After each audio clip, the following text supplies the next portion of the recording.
In one way, shape or form, the glorious game of hockey has been around for a very long time. True, the flashing clash of titans that we know today has come a long, long way since little boys and grown men first braved the finger-numbing cold and skated onto ponds and lakes, sticks in hand, ready to smack a ball or puck from man to man and end to end. In the northern lands, where hardy northern men made recreation out of Mother Nature's iron gift of ice, hockey would lay hold.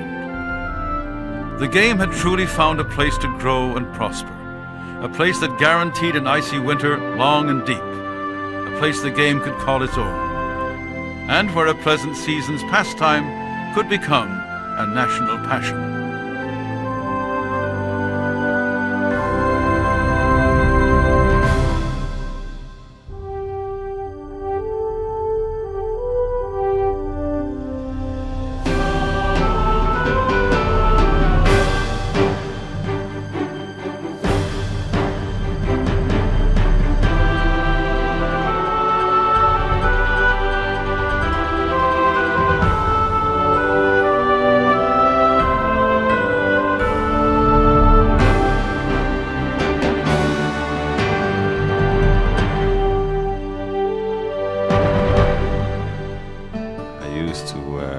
Sneak up my equipment in the room and wait until my dad went to bed or was watching TV downstairs, and I used to dress up and sleep with my equipment on. You didn't hear, oh, it's 40 below, I'm not going out today.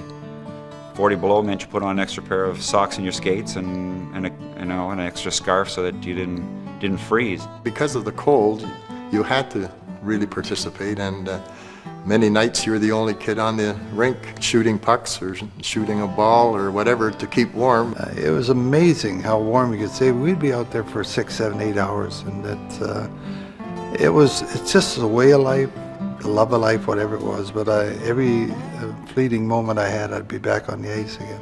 So there was a rule then, only one man could check the puck carrier, because if 3 were there, you'd go through the ice. And how our parents ever allowed us down there like that, I'll never know. I play with stick every day, inside house, outside too. I shoot the stone everywhere. I have very fun. And I like hockey very quick because the hockey great sport. It was always hockey. You know, that was probably the only sport we were thinking about.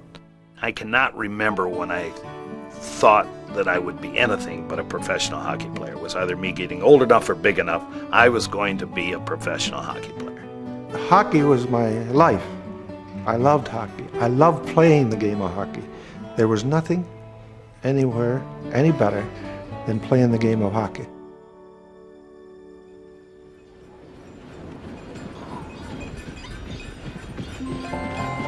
In old Montreal in the province of Quebec, winter would come early and stay long.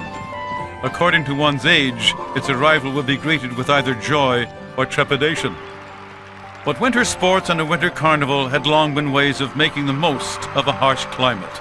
And it's not perhaps surprising that one of the first advertisements for organized hockey appeared in that city as early as 1875. A game of hockey will be played at Victoria's skating rink this evening between 2 nines. Good fun may be expected as some of the players are reputed to be exceedingly expert at the game. Some fears have been expressed on part of intending spectators that accidents are likely to occur through the ball flying through the air in too lively a manner to the imminent danger of lookers-on. But we understand the game will be played with a flat, circular piece of wood, thus preventing all danger of its leaving the surface of the ice. The match was between 2 McGill University teams and had been organized by James George Alwyn Crichton, a railway engineer born in Halifax, Nova Scotia. He published a set of rules, the grand-sounding Montreal rules, which were little more than the rules of field hockey, with the word ice substituted. His game was played on a surface about the size of the modern hockey rink, and boards were raised along the edge to keep the spectators from being blasted by the puck. Crichton's team was in the lead 2-1 when the game was called off because of rough play and fisticuffs on the ice. But was this not hockey? The moneyed classes took up the game with great enthusiasm. Indoor rinks were built, and teams and leagues, all strictly amateur of course, sprung up across the Canadas and the northern USA as well. When Crichton moved to Ottawa to be a legal bigwig in the Senate, he set about forming the Rideau Rebels Hockey Club, a quite exclusive band of gentlemen from the ranks of parliamentarians, as well as the executive classes and members of the military. The reins of the game of hockey were now held firmly in their elitist hands.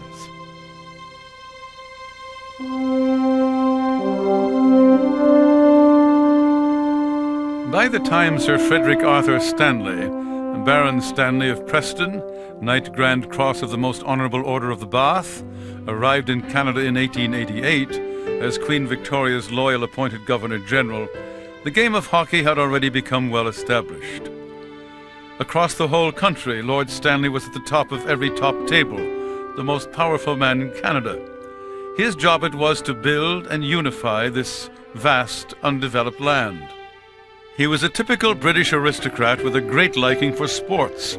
Cricket was perhaps his first love, and at his residence at Rideau Hall in Ottawa, Frederick Arthur Stanley and his expatriate pals played their English game with English grace. But when the Ontario winter came around, he and his large brood of 8 boys and 2 girls soon found themselves enjoying the winter sports on hand. The Governor-General obviously took to his new environment with enthusiasm. His eldest boys, Arthur and Edward, adopted a more relaxed and casual colonial look and joined Crichton's Rideau Rebels Hockey Club, playing on the local canal.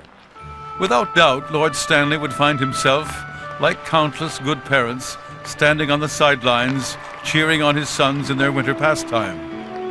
And as he stood on the banks of the frozen Rideau Canal, Old Man Stanley had an idea that would take hockey from the backwoods and put it on the national stage. On March 18, 1892, at a banquet for the Ontario Hockey Association, held in Canada's capital city of Ottawa, Lord Stanley's idea got an airing. I have for some time been thinking that it would be a good thing if there were a Challenge Cup which should be held from year to year by the champion hockey team in the Dominion of Canada. Little did anyone present that frosty night realize that what Lord Stanley of Preston was proposing would become the holy grail to hockey players around the world. Men would trek from the far north and from the west and the east to challenge for the Gold Line Bowl. Such was its allure. The country and a sense of nationhood would be forged from Lord Stanley's simple idea. The original silver Gold Line trophy was purchased in Regent Street, London, for the princely sum of 10 guineas, less than $50. This would be the price of unifying a great land. This would be Lord Stanley's legacy. To win the Stanley Cup, I don't know if I have the vocabulary to articulate my own feelings on it. There's obviously a little bit of relief. I've finally done it.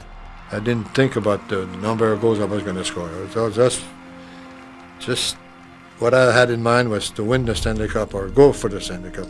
Boy, oh boy, you worked pretty hard there for it to get your name engraved on that cup, you know. Great thrill, great feeling. I was so excited, so thrilled, not only for myself, but for my teammates. Grown men crying, unable to control their emotions. That's what it's like to win a Stanley Cup. Real wonderful feeling of being part of a group of men who had a goal, and everybody contributed and everybody worked hard for a lot of years for most of us, and then you accomplish that goal. It's just unbelievable, the feeling. I mean, it's the top of the world. What really impressed me was the guys around 67 years old who were real fanatic Montreal hockey fans. Some of them were crying, kissing the cup, and that was something very special. The only thing of sadness too is hey, I have to do it all over again next year. It's not like something you can keep forever.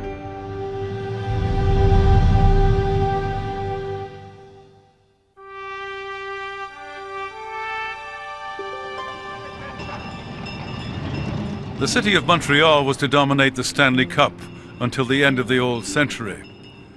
Montreal, of course, had the population and certainly the inclination to take hockey to its heart. Young and old alike had taken up the sport. But essentially, it was still a game for the well-off members of society, who would cheer on their moneyed friends at the local Victoria rink. So by the time Lord Stanley had proposed his cup, Montreal teams had amassed considerable experience, and in the dying years of the 1800s, the patriotically named Victorias would become the force to be reckoned with. But Montreal society was shocked when the upper crust Victorias allowed a lowly blacksmith to join their team. However, Mike Grant soon showed muscle to be at more of a premium than good breeding when he led the team to 3 Stanley Cups. The Victorias' main rivals were the Montreal Amateur Athletic Association, the Triple A's, the Winged Wheelers. In 1893, they were the first team to be awarded the Stanley Cup and successfully defended a challenge from Ottawa the next year. But it was the Victorias capturing the cup a memorable 5 times before the turn of the century that was to set the pace of hockey in Montreal. Across town, the Shamrocks, with their great captain Harry Trehe, was perhaps the most elegant team in town and managed their name on the jug twice. The tradition of the sport in Montreal had taken root. Over the years, from these teams, the glory would blossom and bear fruit across the next century.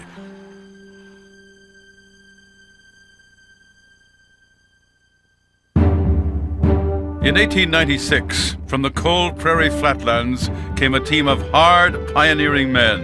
The Winnipeg Victorias knew what it took to win the Stanley Cup. The captain was Dan Bain. Donald H. Bain was voted Canada's athlete of the last half of the 19th century, a true amateur whose feats of athleticism were truly astonishing. Born in Belleville, Ontario, Dan Bain grew up in Winnipeg and became Manitoba's roller skating and cycling champion. With his exceptional all-round athletic ability, he would become not only a top gymnast, but Canada's trap shooting title holder as well. But it was as a hockey player that Dan Bain would become best known. Twice, the Winnipeg Victorias, captained by Bain, would capture the Stanley Cup from the fearsome Montrealers.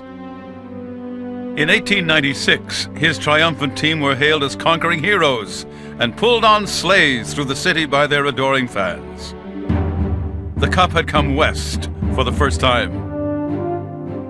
As Dan Bain would later recall, those were the days of real athletes. When we passed, the puck never left the ice. And if a wingman wasn't there to receive it, it was because he had a broken leg.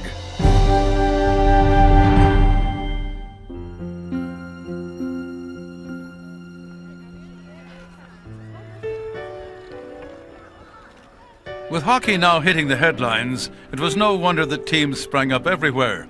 There were tradesmen's hockey teams, teams from the professions, bankers' hockey teams, and now at last, women's hockey teams. There were countless hockey leagues, and players would often skip from one league to another and change teams sometimes even for a single game. The question of rewards was sniffed at. This was a stout-hearted amateur sport. Competitions were now common between teams from Canada and the United States. Canadians would tour the Northeast USA, playing hockey in the cloistered world of Ivy League colleges. Queen's University were crowned Champions of America in 1899, but it goes without saying that the gentlemen received no remuneration. The star turns of the visiting teams prompted the building of large indoor rinks. In New York, the wealthy Vanderbilts, Astors, and the Morgans built the exclusive St. Nicholas rink. In order to keep out the riffraff, the entrance fee was hiked to $1. But the days of privilege and class in hockey were now numbered.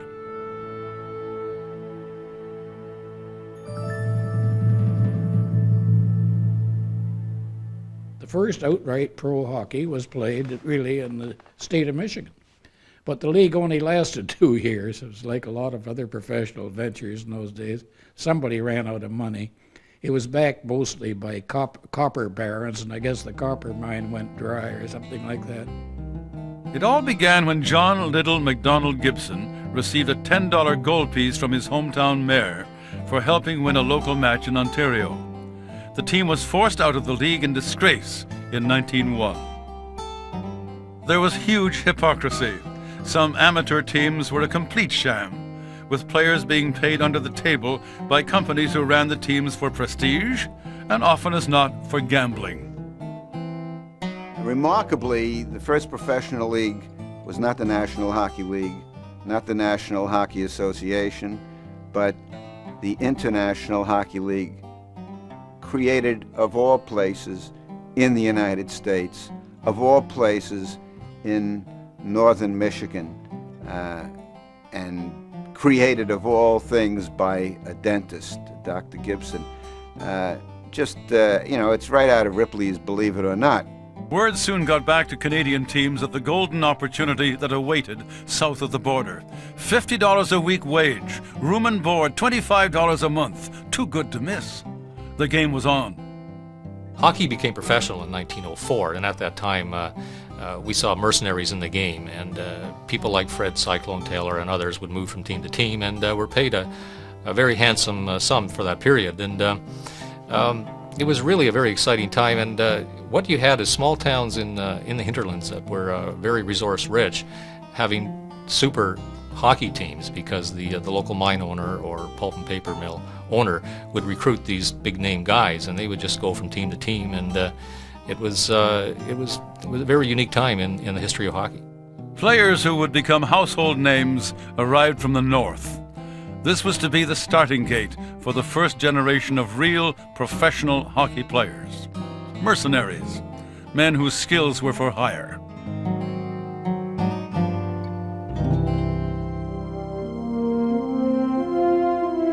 In the early days of hockey, one of the mercenaries was the great Art Ross, and in 1907 he was with the Kenora Thistles, which were challenging for the Stanley Cup, and the series that year was played in Kenora, which is easily probably the smallest town ever to host a Stanley Cup final. In 1905, the little town of Kenora had been unable to crack the mighty Silver Seven in a Stanley Cup challenge. 2 years later, though, the Thistles were back with a secret weapon, Art Ross. And if you wanted to get together a team to win the Stanley Cup, it was a good idea to hire Art Ross. That's the reason he played on so many different teams, because when anybody was building for a cup bid, they'd get Ross to anchor their defense. And that's exactly what they did. Art Ross was the second youngest son of a Hudson's Bay fur trapper, an upbringing that would stand the young man in good stead for a professional hockey career. There was really a Wild West sort of environment then, and if players or officials didn't like things, they would take matters into their own hands. And that year, the Kenora team accused the Wanderers of using ineligible players, and as a result, they actually kidnapped the Stanley Cup and threatened to throw it into the Lake of Woods, and unless the rules were changed. But anyway, the series did go on, and Kenora did win the Stanley Cup. With the task of shepherding Kenora into the history books complete, Art Ross, the hired gun, moved on. To avenge their loss, the Montreal Wanderers hired Ross straight from Kenora. He'd been the main reason that Montreal had been beaten, so it made sense to put the lad in the Red Wanderers jersey. Next season, they'd win the cup, beating, you've guessed it, Kenora. Art Ross had a long hockey career on and off the ice. He was an innovator, and as coach and general manager with the Boston Bruins, he brought the team 3 Stanley Cups. He's remembered today by the Art Ross Trophy, awarded to the NHL's top scorer.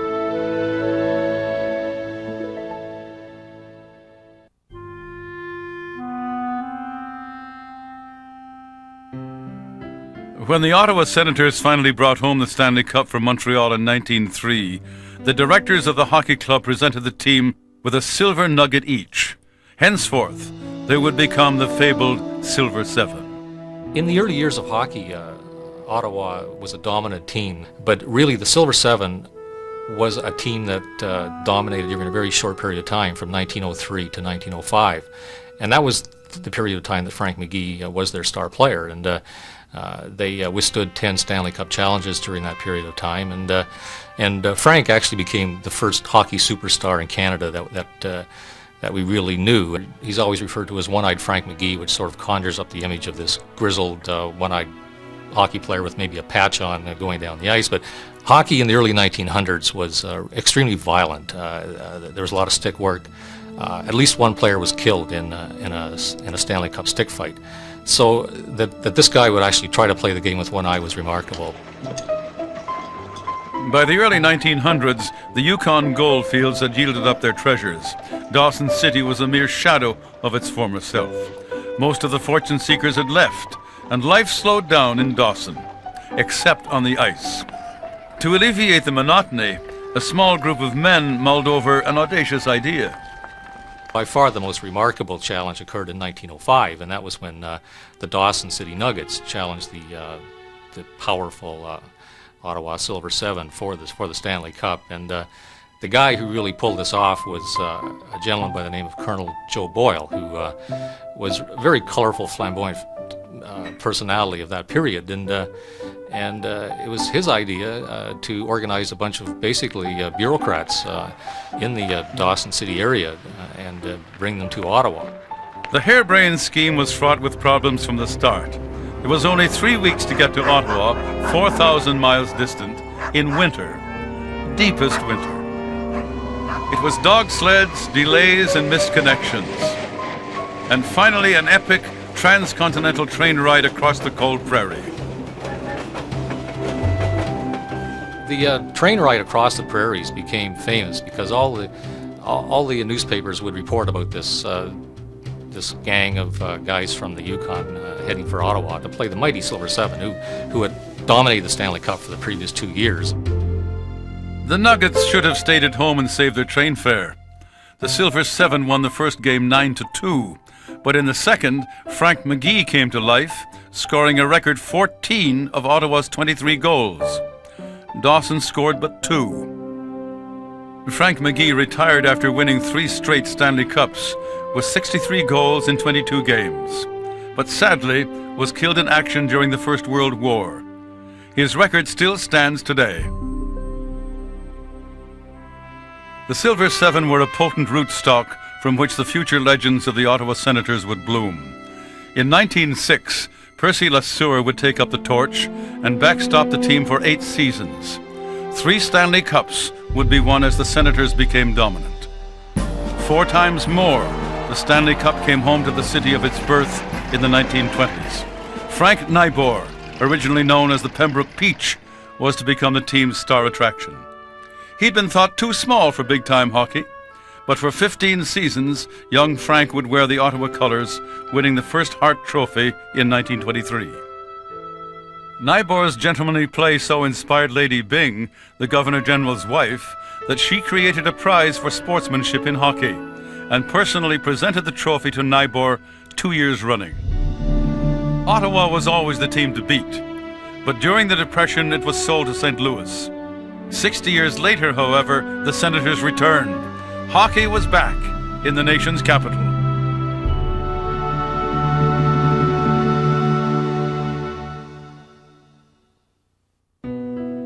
John Ambrose O'Brien was born with the proverbial silver spoon in his mouth.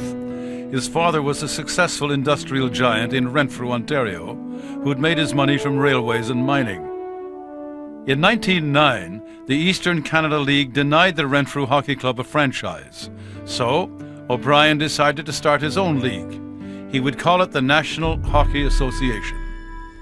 The O'Briens would bankroll 4 franchises: Renfrew, their hometown; Cobalt, where the players were once paid in silver nuggets; Haileybury, where the team got $5,000 a game plus free mining claims; and on the 3rd of December 1909, the Montreal Canadiens were born, the first French-speaking team to be promoted by any league. Almost 90 years later, John Ambrose O'Brien's legacy lives on. The Canadiens are still the team with the greatest and certainly the longest tradition in all of hockey's history. Hockey is a passion, hockey is a religion. Here in the old province of Quebec, Nothing is more important than hockey. It's hard to explain why, because it's a game of emotion. Ambrose O'Brien's ambition was to build a Renfrew team that would take the Stanley Cup, and like many men, he dug deep into his pockets to do just that. All the best players left the rival clubs and signed up for the Renfrew Creamery Kings. Just as today, the price of talent was high. Cyclone Taylor, the star attraction, got $5,250 for 12 games, more than twice what Canada's Prime Minister made in a year. But despite his disregard for the costs involved, there may well have been a method in O'Brien's financial madness. The big part of hockey back then was gambling, and these mine owners would wager really fat sums on their teams, and there are great stories of the owners going down to the dressing room and promising to pay a player $2,000 if he could score 2 goals in the third period to win the game. And so gambling was a very big part of hockey in its early stage. And of course, I guess the rivalry in a small community, and the spectators would bet money or pay money to if a player was carried out on a stretcher, you see. So it was mayhem, basically, is what it was. O'Brien's team, now known as the Renfrew Millionaires, could never quite win the Stanley Cup. Despite his gold-lined checkbook, Ambrose O'Brien learnt about fate the hard way. After 2 seasons, he disbanded the team, blaming too many highly paid stars on one team. The Quebec Bulldogs would take Renfrew's place, and the Toronto Blue Shirts joined soon after. The league would live on, and in a few short years, Ambrose O'Brien's brainchild would become the National Hockey League.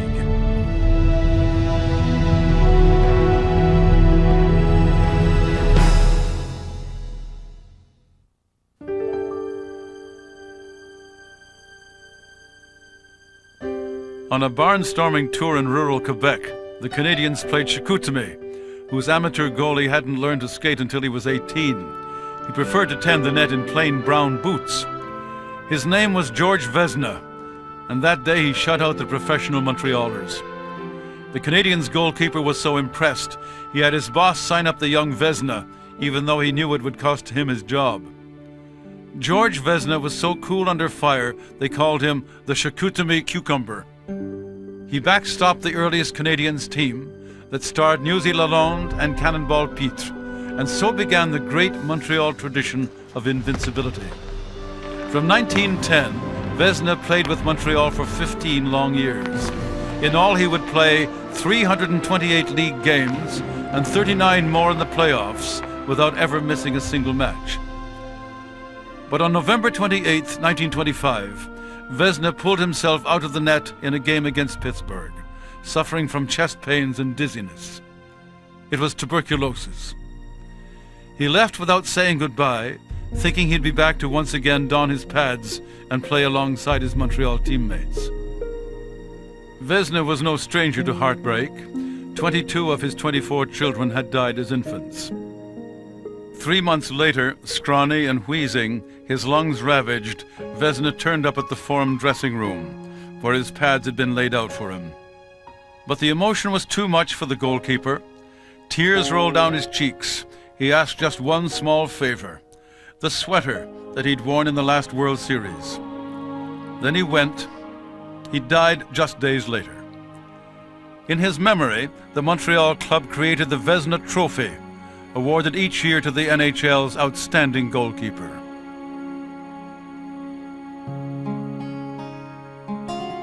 He was born in Tara, Ontario, grew up in the neighboring town of Listowel, and the first pair of skates he ever got were given to him by the town barber.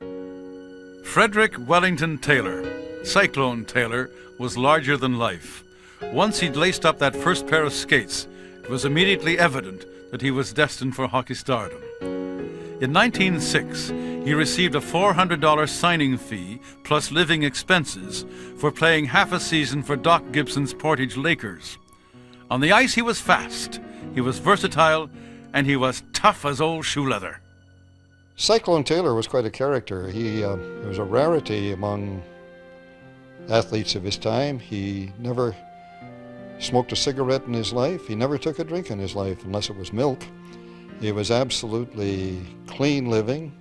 The man had boundless energy. Once known as the Listowel Whirlwind, it was Governor General Earl Grey who, after seeing Taylor play in Ottawa, dubbed him Cyclone. But after 2 memorable seasons in Canada's capital, Cyclone was lured to Renfrew by the checkbook of Ambrose O'Brien. And he was paid a tremendous sum for those days.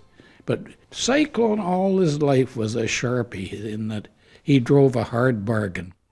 The Ottawa fans took a dim view of Cyclone's mercenary ways and howled at the traitor in their midst, pelting him with horse droppings and empty whiskey bottles. Taylor vowed revenge. One night before the Renfrew Millionaires played in their first game in Ottawa, Cyclone was sitting in the office of the Ottawa Citizen with Perce LeSueur, who was the Ottawa goalie. Although they were on rival teams, they were old friends. And probably jocularly, Cyclone said, "Tomorrow night I'll skate through that Ottawa defense backward and score a goal." That night he didn't score any goals at all. But in the return match 2 weeks later, Cyclone went end to end on the ice, through the defense, turning and skating a couple of strides backwards before flipping a backhanded puck past his old chum, Perce LeSueur. As always in the realm of myth, the facts are blurred with age. Cyclone, to his dying day at 96, would neither confirm it nor deny it. "I wouldn't want to spoil anybody's good story," is all he'd say, with a twinkle in his eye.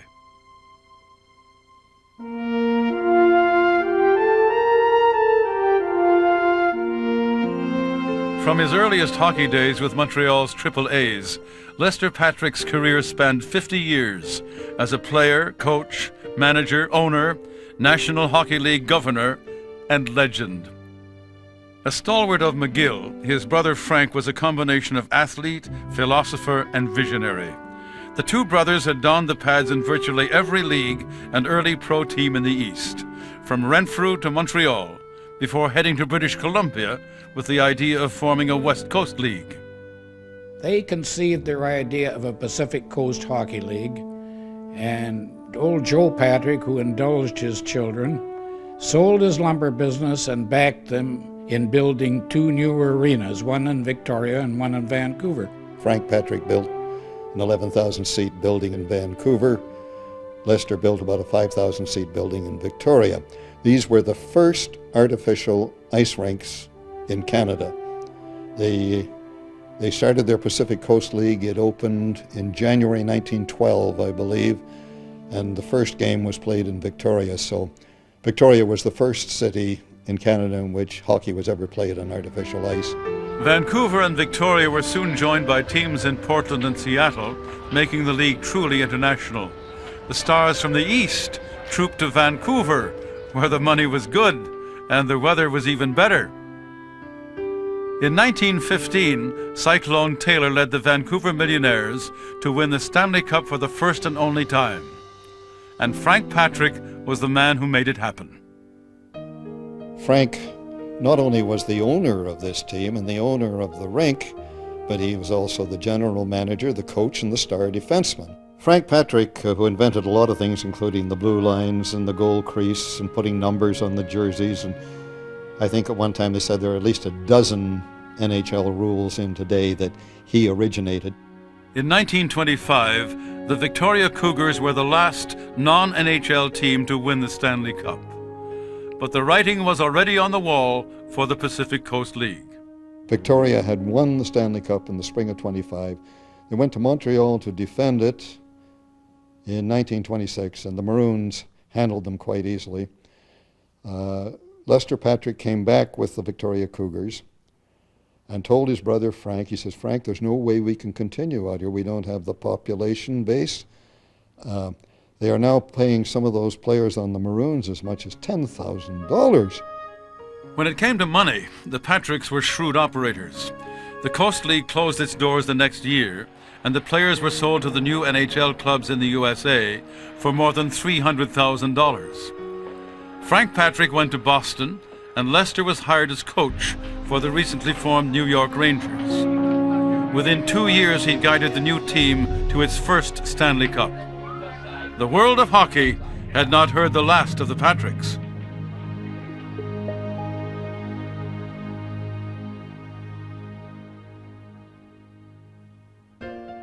The Portland Rosebuds were born out of the gloom of the First World War.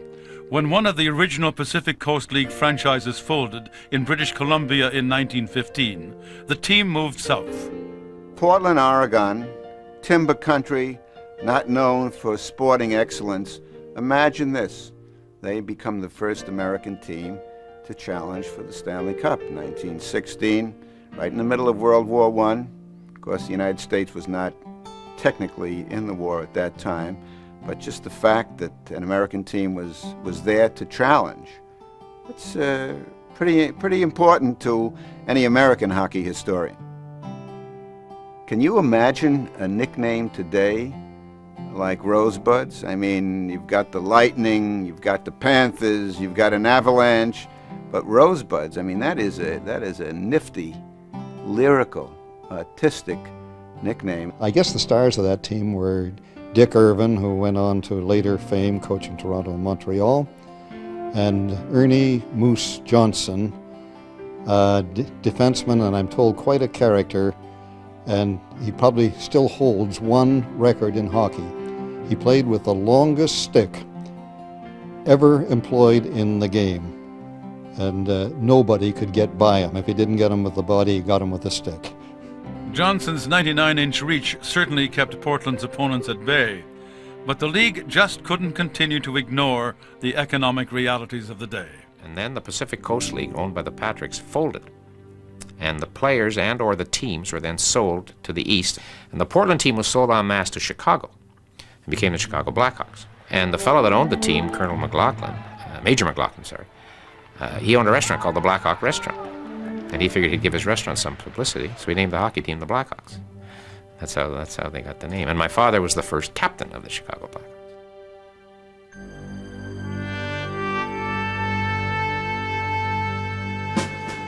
Frank Foyston, one of the best centers of his era, came west from the Toronto Blue Shirts to join the Seattle Metropolitans in 1916. 1 year later, having led the West Coast League, Seattle earned the right to take on the mighty Montreal Canadiens for the Stanley Cup. Many people don't realize that the first American city ever to win the Stanley Cup was Seattle, not New York or Boston. That was in 1917 when they won the Pacific Coast League Championship, and Montreal Canadiens came west to play them. You talk about hockey pride for an American. What could make an American more prideful than to be able to say that in 1917, Uncle Sam, won his first Stanley Cup. The Seattle Metropolitans.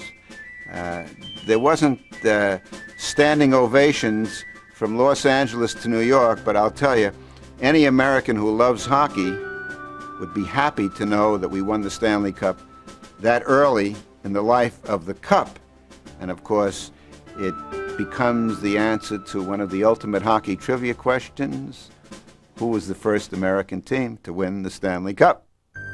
2 years later, there would be a rematch, but in 1919, Seattle was in the grip of a deadly outbreak of Spanish influenza. The flu epidemic raging, the Stanley Cup final was played in Seattle between the Seattle Metropolitans and the Montreal Canadiens.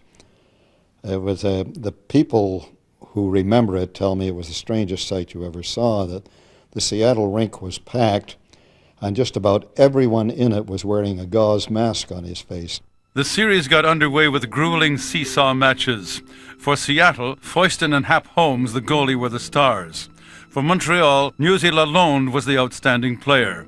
But as the teams went into the fifth game, the Canadiens' bad man, Joe Hall, was already running a fever. In the fifth game, they were way into overtime tied and no sign of anybody scoring, and the players were just in terrible shape. A lot of them had the flu. They just couldn't continue. The series was cancelled by order of the Seattle Health Department, the only time the Stanley Cup was not awarded. The Canadian's Joe Hall never recovered. He died in the hospital a few days later.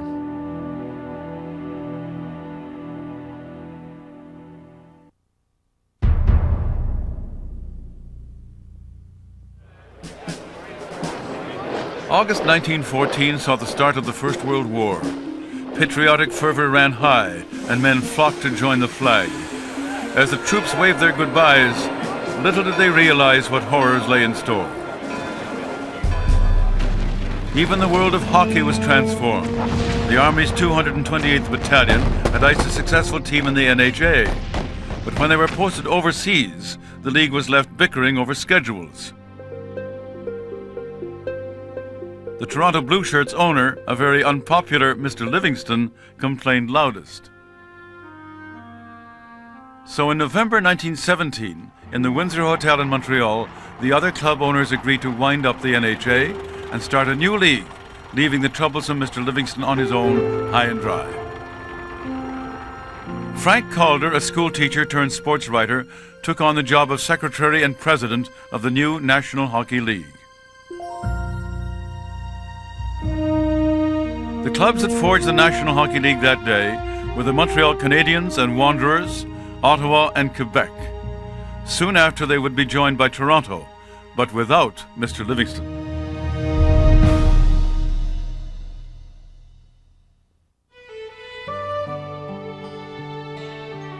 Frank Frederickson had two loves, hockey and playing the violin.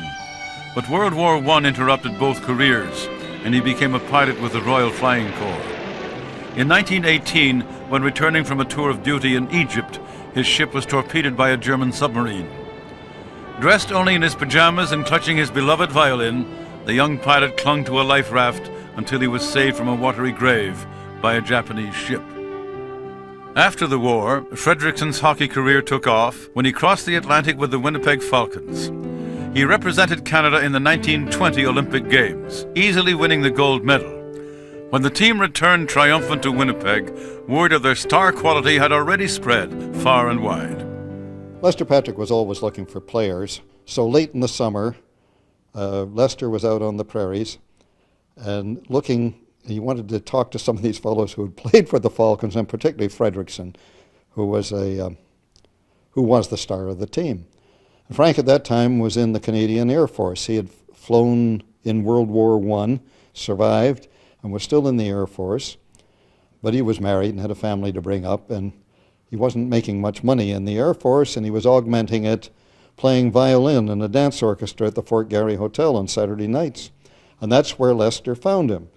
And it was after he'd finished playing, I guess, that he approached Frederickson and offered him $4,000 to come out to Victoria and play hockey. Well, Frank handed in his resignation to the Air Force the next morning. In 1925, with the Victoria Cougars, Frederickson's skill helped bring back the Stanley Cup to Canada's West Coast for the first time in 10 years. At that time, Howie Morenz was the star of the Montreal Canadiens, a young man who was absolutely blossoming, the outstanding forward in the NHL. Lester Patrick, coaching the Cougars, put Frederickson on Morenz to stop him. Frederickson blanketed him the whole time, outscored him, and that's the reason Victoria won the Stanley Cup. Frederickson was a great hockey player and a great talker, and wound up coaching at Princeton University. At the same time he was at Princeton, Albert Einstein was also teaching at Princeton, and they were both violinists. And I remember writing facetiously that Frank quit Princeton because Einstein wouldn't play violin duets with him. But he really was an accomplished musician. Frederickson, I was speaking of. I'd never heard Einstein.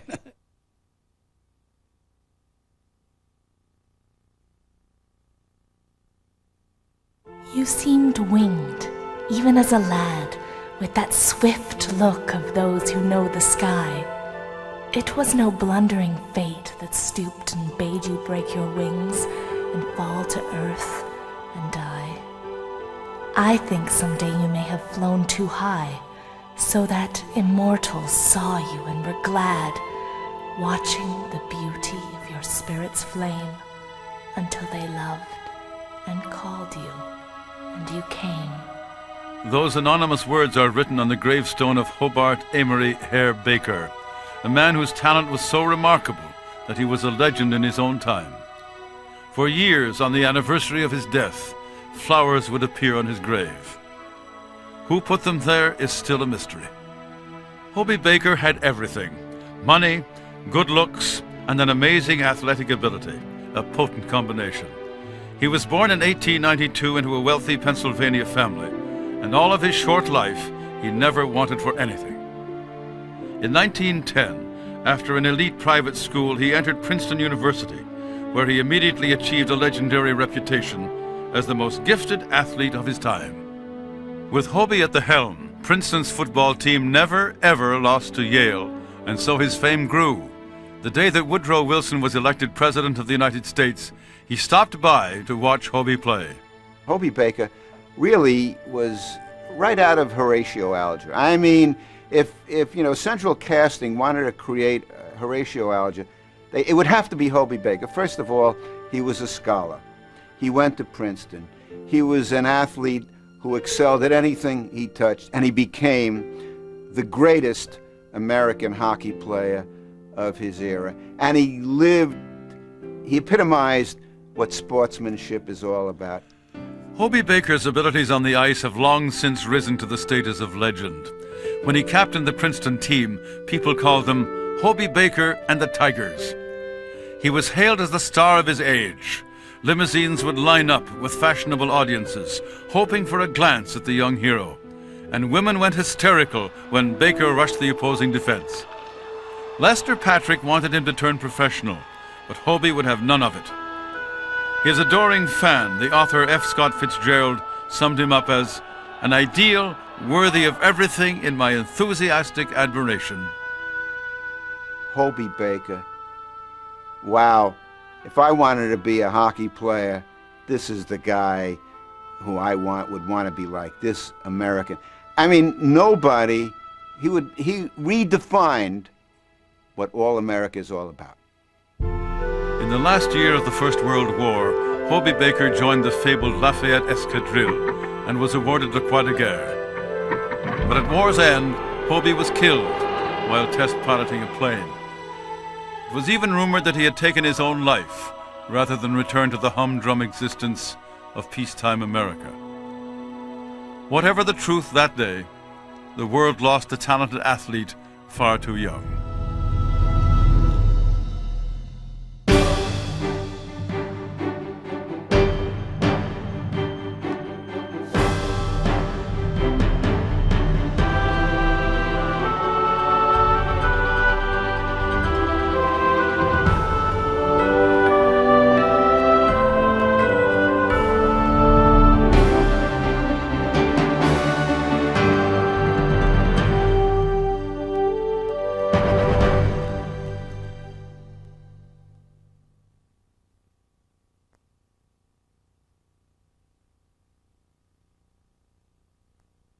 Connie Smythe was there at the game, and he came to me and he said, Red, he said, I think you've had enough of this amateur hockey. Oh, I said, Mr. Smythe, thank you very much. Well, he said, we'd like you to come with us. And I said, thank you, Mr. Smythe. Then I said, when do you want me? Well, he says, tonight.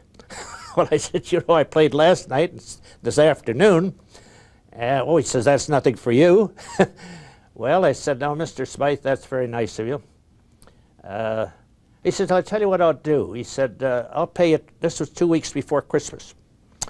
He said, I'll pay you $2,500 for the balance of the season. Well, I was making $25 a week in the brokerage business, and that was pretty good pay. So I said, that's fine, Mr. Smythe, but I said, I don't know any of your players. I've only seen 2 pro games in my life before. And I said, I don't have a car. If you would like to pick me up at my home, and I'll take you in and introduce you to my parents, and if it's all right with them, I said, it's a deal. So that's how I became associated with the Toronto Maple Leaf Hockey Club.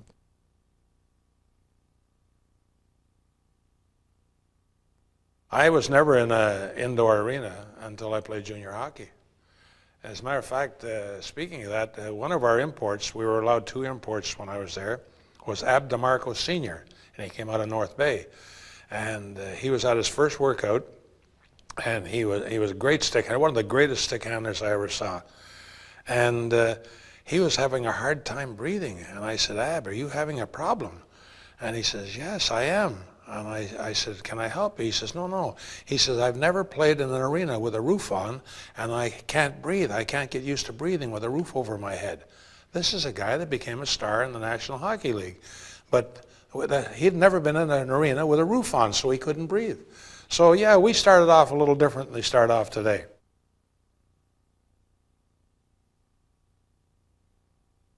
Officiating is really, really not that difficult.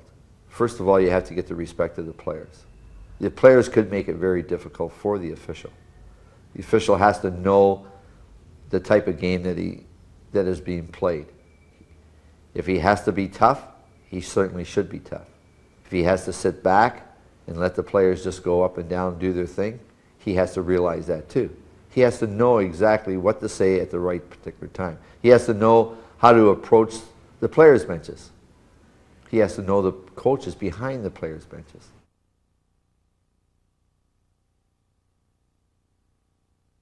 I remember the first training camp, and Dick Irvin, now this is how it happened. He was about 2 weeks into the training camp. We're going to break up another week and a half or so, you know, maybe a week and go on the road. And he got all the young guys trying to make the club in one room, and he got the veterans in another room. He wanted to give him a pep talk. So he guessed what the pep talk was. He told the veterans that these guys are after your job, and I think you better watch them.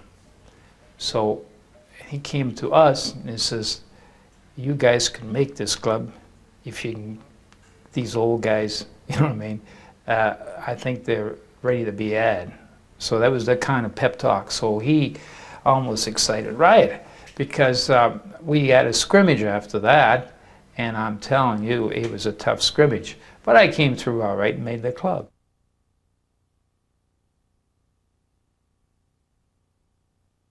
The Canadians were almost out of business, you know, back in before my father came to Montreal. And Ray Getliff was a player who was a very good player. My dad always said there were only 2 NHL caliber players with the team when he took over, Toblake and Ray Getliff. And Ray has often said to me that the one thing he remembers about playing in those days in Montreal is skating out and looking at all those empty brown seats, because nobody was going to the games. They were this close to going out of business, the Montreal Canadiens. And the Maroons had folded just 2 or 3 years before that. Hockey was almost a dead issue. It's amazing to think about it, but it's true. And the National Hockey League had to make a decision. Do we keep Montreal? And we can't lose it. That's what they said. And Conn Smythe was one of the guys, the people who was involved in having my father come here and coach. Because the team needed discipline. The team needed really to, it was just a shambles here in Montreal.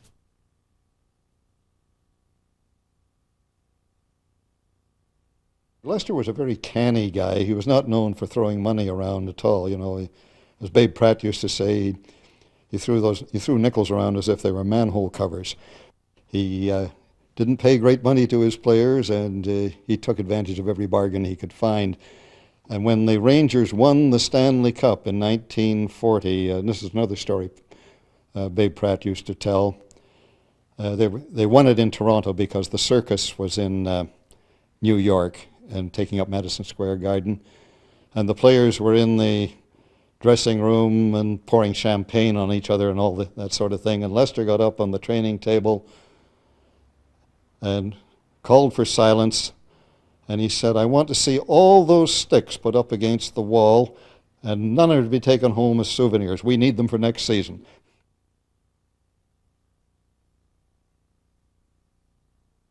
We traveled mostly in the winter by sleigh. And one year, during a severe snowstorm, our goaltender fell off the back of the sleigh, and we didn't discover he was gone until we'd gone about 5-6 miles up the road. And then we turned around, went back, and finally dug him out of a snowdrift. And we told him he would have frozen to death except he'd forgotten to take off his goal pads. And that's a true story.